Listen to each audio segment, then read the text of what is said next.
Assalamualaikum warahmatullahi wabarakatuh. Sahabat tani, pemanfaatan sumber daya air sebagai sarana irigasi merupakan kunci utama keberhasilan di bidang pertanian, khususnya di bidang tanaman pangan atau di daerah sentra produksi seperti tanaman padi, jagung, kedelai atau pertanian unggulan lainnya.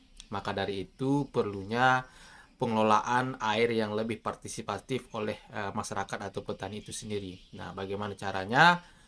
Maka perlu ada organisasi yang mengatur khusus pembagian air atau mengirigasi ini. Maka organisasi yang perlu dibentuk adalah Perkumpulan Petani Pemakai Air atau disingkat dengan P3A.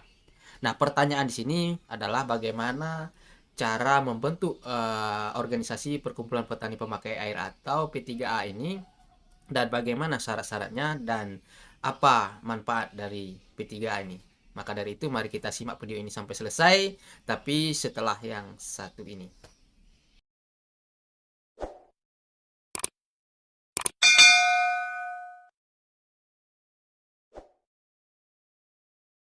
Nah, sahabat tani, bagi Anda yang baru saja bergabung di channel Info Pak Tani Rokan Hilir, kami sarankan untuk menekan tombol subscribe dan tombol tanda lonceng agar sahabat tani tidak ketinggalan informasi menarik lainnya dari channel ini. Sahabat tani, Perkumpulan Petani Pemakai Air atau P3A ini adalah organisasi sosial yang tumbuh atau dibentuk atas dasar kekeluargaan dan rasa gotong royong oleh petani itu sendiri guna untuk memaksimalkan pemanfaatan sumber daya air sebagai sarana irigasi pertanian. Nah, tugas utama dari P3A ini adalah bagaimana tata cara pengelolaan air irigasi agar air irigasi ini sampai ke petakan petanian atau petakan persawahan dan sebagainya secara berkeadilan. Nah, sahabat tani, itulah manfaat dari pembentukan Perkumpulan Petani Pemakai Air ini. Bagaimana caranya untuk memaksimalkan pemanfaatan sumber daya air sebagai irigasi pertanian supaya nanti irigasi pertanian ini bisa dirasakan oleh petani secara berkeadilan. Baiklah sahabat tani, bagaimana cara menumbuhkan atau membentuk dari Perkumpulan Petani Pemakai Air ini? Mari kita simak satu persatu. Tahapan yang pertama adalah mengidentifikasi potensi wilayah. Nah, ini biasanya dilakukan oleh seorang tenaga khusus seperti penyuluh pertanian atau instansi terkait seperti Dinas Bina Marga atau PUPR atau Pamong Desa. Data yang dibutuhkan adalah data luasan lahan pertanian, data sumber sarana irigasi, data petakan-petakan tersier dan sebagainya, kemudian jumlah anggota kelompok tani, serta identifikasi data-data lainnya yang mendukung program-program pertanian di bidang pengairan ini, maka dituangkan dalam sebuah identifikasi data. Dan kemudian tahap yang kedua adalah data ini kita rembukkan secara bersama-sama oleh penyuluh pertanian dan pamong desa serta instansi terkait bahwa apakah di desa tersebut layak atau tidak kita bentuk perkumpulan petani pemakai air ini.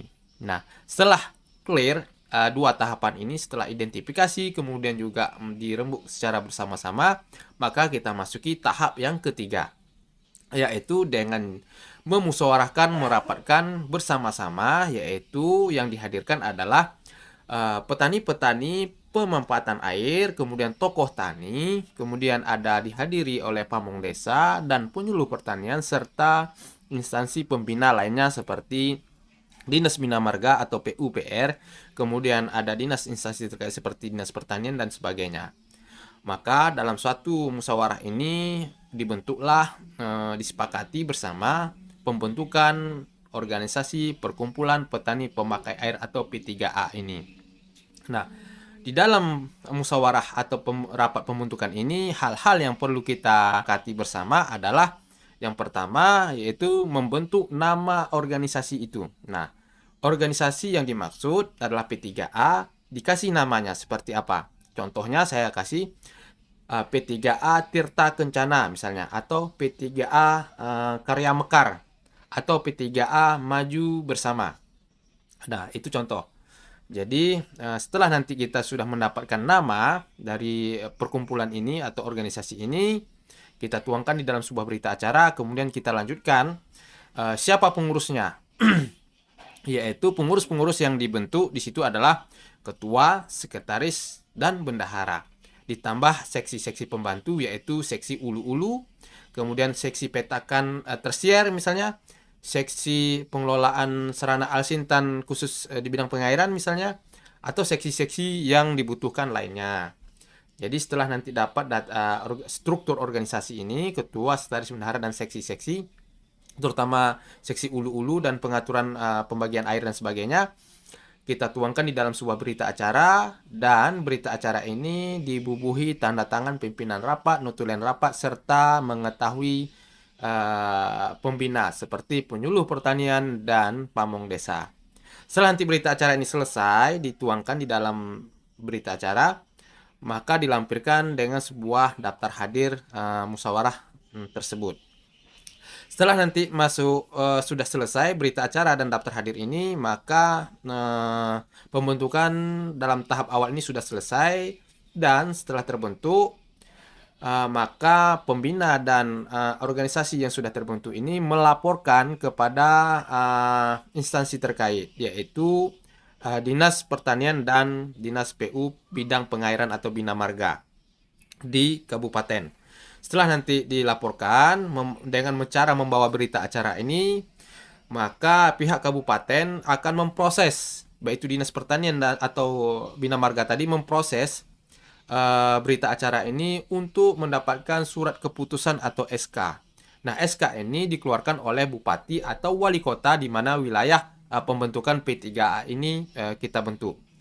Nah, sementara itu pihak bupati wali kota mengeluarkan biasanya melalui Dinas Pertanian. Kalau mungkin wali kota bisa diserahkan kepada dinas instansi terkait, misalnya Dinas Pertanian atau Bina Marga, untuk mengeluarkan surat keputusan itu atas nama bupati atau wali kota. Setelah mendapatkan surat keputusan dari bupati, wali kota, atau instansi terkait di tingkat kabupaten, maka organisasi ini, pengurus dan pembinanya mendaftarkan organisasi pembentukan P3A ini ke badan notaris atau membuat akta notaris pembentukan atau pendirian dari organisasi P3A ini. Kemudian setelah nanti mendapatkan legalitas lainnya, kita lakukan musyawarah lagi, yaitu membuat rencana anggaran dasar dan anggaran rumah tangga bagi P3A ini. Bagaimana nanti organisasi ini bisa berjalan dengan baik dengan ketentuan-ketentuan dan aturan-aturan yang dituangkan dalam sebuah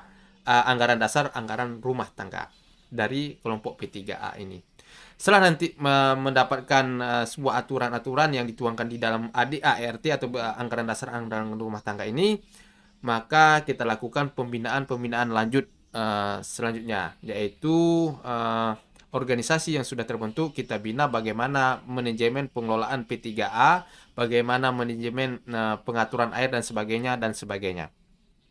Mungkin itu pemirsa bagaimana tata cara pembentukan dari P3A ini. Jadi bagi sahabat tani yang merasa ini bermanfaat, silahkan dibagikan ke media sosial sahabat tani lainnya. Terima kasih, itu dulu dari kami Info Petani Rokan Hilir. Saya Tomiri mengucapkan Assalamualaikum warahmatullahi wabarakatuh.